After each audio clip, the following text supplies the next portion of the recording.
Pensionerlar, bugungi gapim juda muhim. Sizga mana shu qog'ozga imzo qo'ying. Oddiy rasmiyatchilik xolos deysa, shoshilmang. Ayniqsa qog'ozda roziman, qarzdorlikni tan olaman, pensioniyamdan ushlab qolinsin.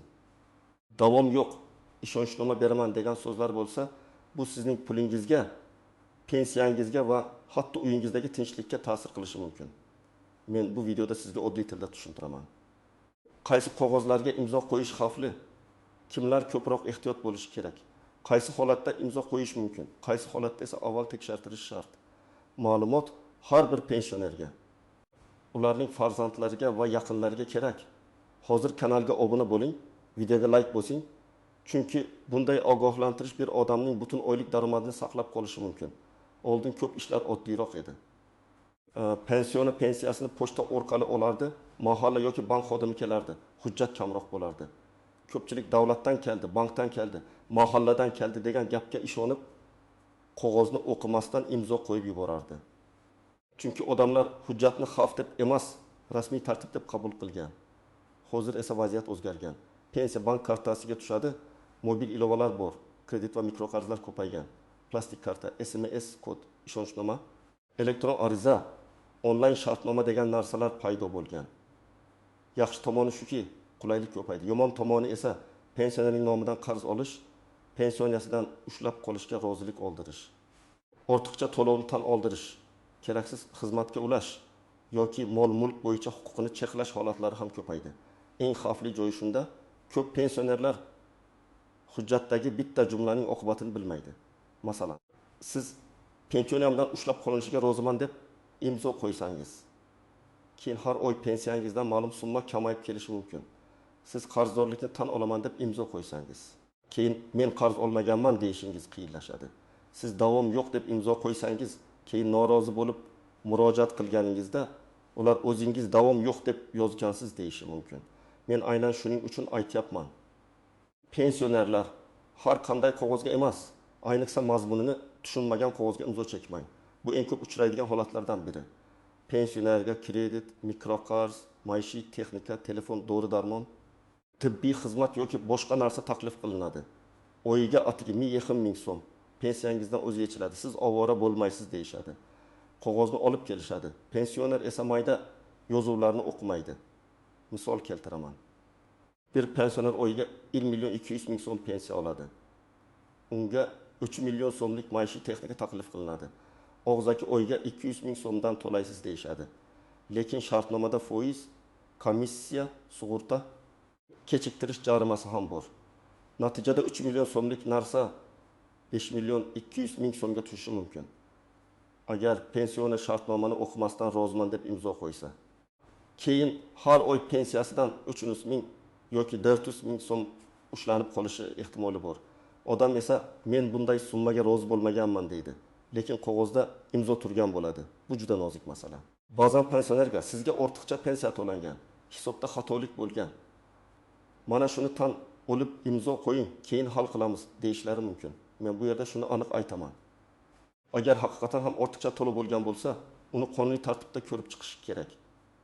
Lekin siz tushunmagan, tekshirmagan, hisob kitobni ko'rmagan qarzdorlikni darhol tan olishingiz shart emas.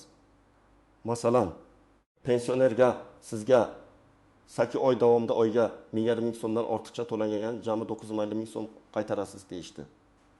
Bu raqam to'g'ri bo'lishi ham mumkin, xato bo'lishi ham mumkin. Balki hujjatdagi staj noto'g'ri kiritilgandir.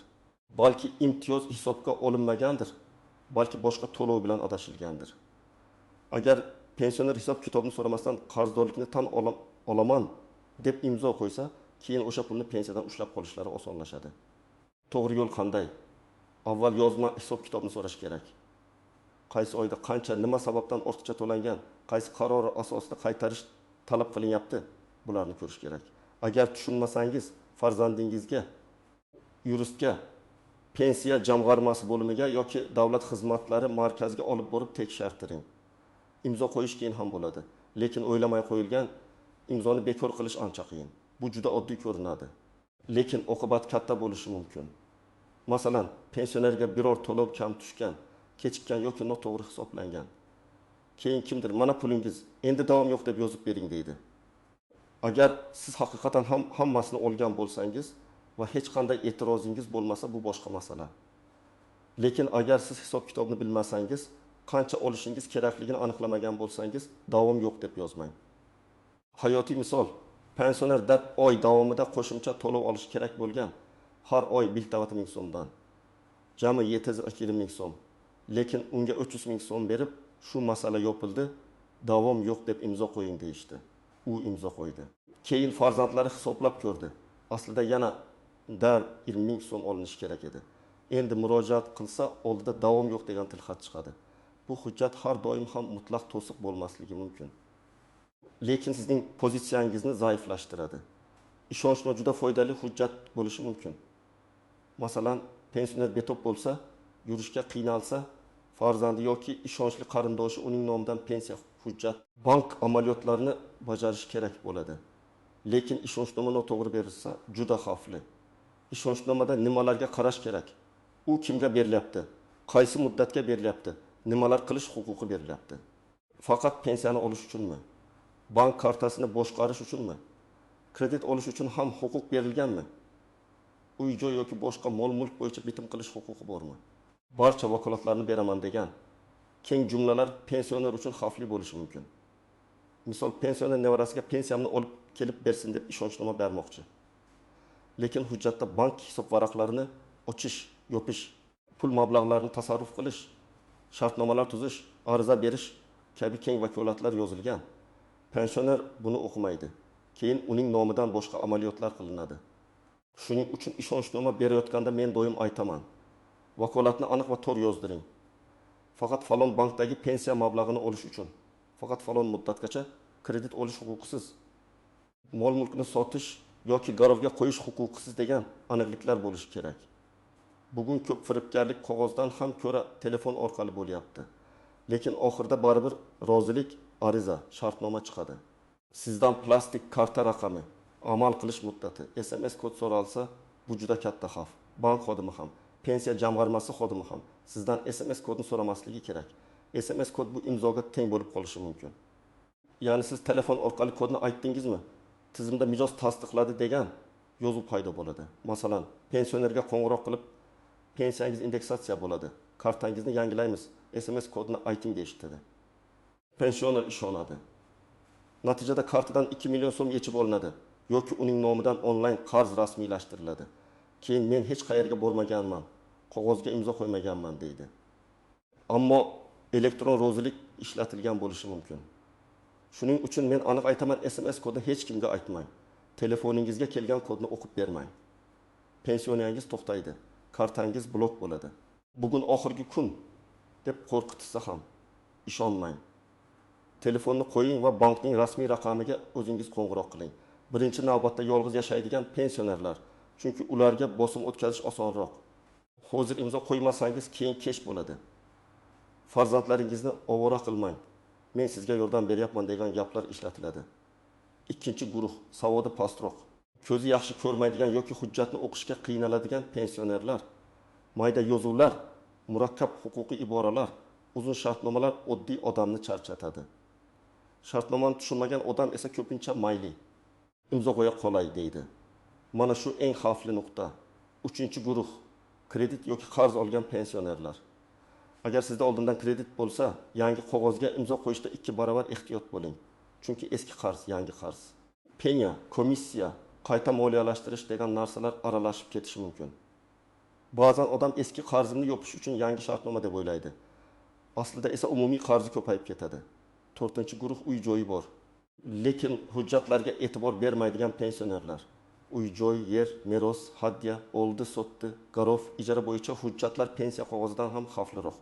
Siz faqat ro'yxatdan o'tkazish uchun deb o'ylagan hujjat aslida mulk huquqini o'zgartirishi mumkin.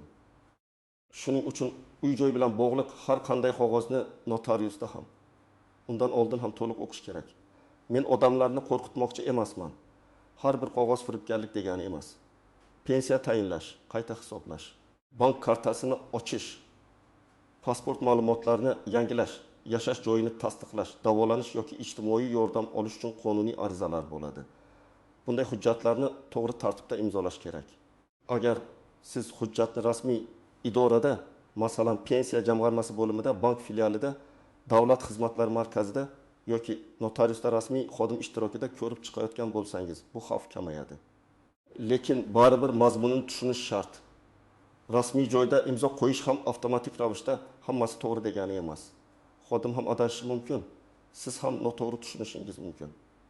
Agar qog'ozda faqat ma'lumotlaringizni tasdiqlash, pensiyani kartaga o'tkazish, telefon raqamini yangilash kabi oddiy amallar bo'lsa, ularni tekshirib imzolash mumkin. Lekin hujjatda pul ushlab qolish, qarz, majburiyat, da'vodan voz kechish, mol-mulk, ishonchnoma, uchinchi shaxsga vakolat berish kabi so'zlar bo'lsa, to'xtang va batafsil o'qing. Birinchi nozik jihat: imzo qo'ymasangiz pensiyangiz to'xtaydi degan gap. Bu gap har doim ham haqiqat emas. Ayrim holatlarda ma'lumot yangilanmasa, hujjat topshirilmasa, to'lovda muammo bo'lishi mumkin. Lekin hech kim sizni tushunmagan shartnomaga majburan imzo qo'ydira olmaydi. Agar sizga shunday bosim qilinsa, menga yozma asos bering, qaysi qonun yoki qaror asosida imzo talab qilinyapti deb so'rang. Ikkinchi nozik jihat: bo'sh joy qoldirilgan hujjat. Hech qachon bo'sh joylari bor qog'ozga imzo qo'ymang. Sana bo'sh, summa bo'sh, ism bo'sh, muddat bo'sh bo'lsa, keyin u joylarga nima yozilishini bilmaysiz. Keyin to'ldiramiz deyishsa ham rozi bo'lmang. Hujjat to'liq to'ldiriladi. Siz o'qiysiz. Keyin imzo qo'yiladi. Uchinchi nozik jihat: nusxasi kerak emas deyish. Siz imzo qo'ygan har qanday muhim hujjatning nusxasi sizda qolishi kerak. Shartnoma bo'lsa, bir nusxa sizga. Ariza bo'lsa, qabul qilinganligi haqida belgi yoki ro'yxat raqami. Tilxat bo'lsa, fotosurati yoki nusxasi. Agar sizda nusxa bo'lmasa, keyin nima imzolaganingizni isbotlash qiyin bo'ladi. To'rtinchi nozik jihat: farzandingizga aytmang, ular tushunmaydi degan gap. Bu juda shubhali signal. Halol xodim yoki halol tashkilot sizga yaqinlaringiz bilan maslahatlashishni taqiqlamaydi. Aksincha, pensioner tushunmayotgan bo'lsa, farzandingiz bilan kelib o'ling deyish kerak. Sizni shoshirishsa, yolg'iz qoldirishsa, sir saqlashni so'rashsa, ehtiyot bo'ling. 5-nozik jihat: imzo va barmoq izi. Ba'zi pensionerlar men faqat barmoq bosdim, imzo qo'ymadim deb o'ylaydi. Lekin hujjatda barmoq izi ham tasdiq sifatida ko'rilishi mumkin. Shuning uchun barmoq bosish ham oddiy narsa emas. Nimaga barmoq bosayotganingizni bilishingiz kerak. Birinchi qadam: hujjatni ovoz chiqarib o'qiting. Agar ko'zingiz yaxshi ko'rmasa yoki matn murakkab bo'lsa, menga to'liq o'qib bering deng. Faqat sarlavhasini emas, asosiy bandlarini ham o'qiting.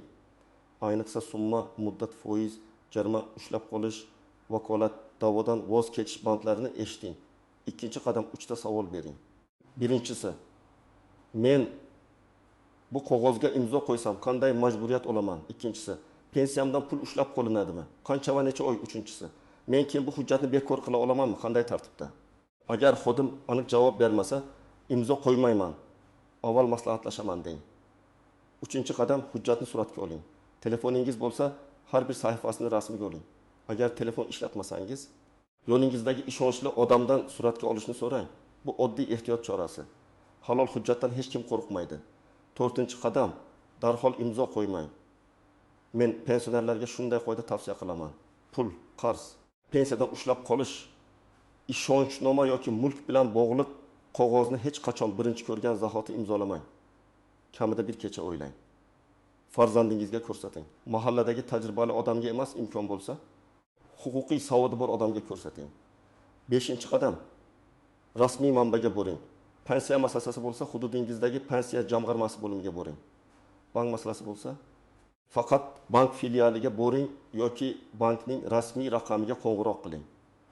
Davlat xizmatlari bilan bog'liq bo'lsa, davlat xizmatlari markazidan aniqlang. Telefon qilgan noma'lum odam, ko'chada uchragan vakil, uyga kelgan notariy shaxsga ishonib hujjat imzolamang. 6-qadam: ariza yozishda aniq yozing. Agar sizdan ariza talab qilinsa, matnni tushunib yozing. Masalan, men falon qarzni tan olaman deb yozishdan oldin qarzning asosini ko'ring. Agar siz faqat ma'lumot olishni istasangiz, menga hisob kitobni yozma ravishda taqdim etishingizni so'rayman deb yozing. Agar pensiyadan ushlab qolishga rozi bo'lmasangiz, peyoniyamdan ushlab qolinishiga rozilik bermayman, avval hisob kitob va huquqiy asos taqdim etilsin deb yozishingiz mumkin. 7-qadam: nusxa va ro'yxat raqamini oling. Har qanday murojaatni topshirsangiz, qabul qilingan sanasi raqami, kim qabul qilgani qayd etilsin. Og'zaki gap havoda qoladi. Yozma murojaat esa keyin sizni himoya qiladi. 8-qadam shubhali holatda tez harakat qiling. Agar allaqachon imzo qo'yib yuborgan bo'lsangiz va keyin shubhalansangiz, kutib o'tirmang. Hujjat nusxasini oling, bankdan hisob harakatlarini so'rang. Pensiya jamg'armasiga yozma murojaat qiling. Zarur bo'lsa, huquqni muhofaza qiluvchi organlarga ariza bering. Bank kartangiz xavf ostida bo'lsa, darhol kartani blok qildiring. SMS kodini bergan bo'lsangiz, bankka zudlik bilan xabar bering. 9-qadam.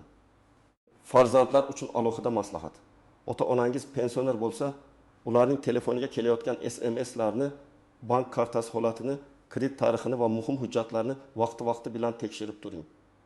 Bu nazorat qilish emas, himoya qilish. Ularga hech narsaga imzo qo'ymang deb qo'rqitish yetarli emas. Qaysi hujjat xavfli, qaysi savollarni berish kerak, qaysi raqamlarga qo'ng'iroq qilish kerakligini tushuntiring. 10-qadam. O'zingiz uchun qizil belgilar ro'yxatini yodda saqlang. Hozir imzo qo'ymasangiz kech bo'ladi. Bu oddiy qog'oz. O'qib nima qilasiz? Hamma imzo qo'yapti. Farzandlaringizga aytmang, nusxa berilmaydi. SMS kodini ayting. Pensioniyangiz to'xtaydi degan gaplar eshitilsa, darhol to'xtang. Bu gaplar sizni shoshirish uchun ishlatilayotgan bo'lishi mumkin. Bugungi asosiy fikr shunday.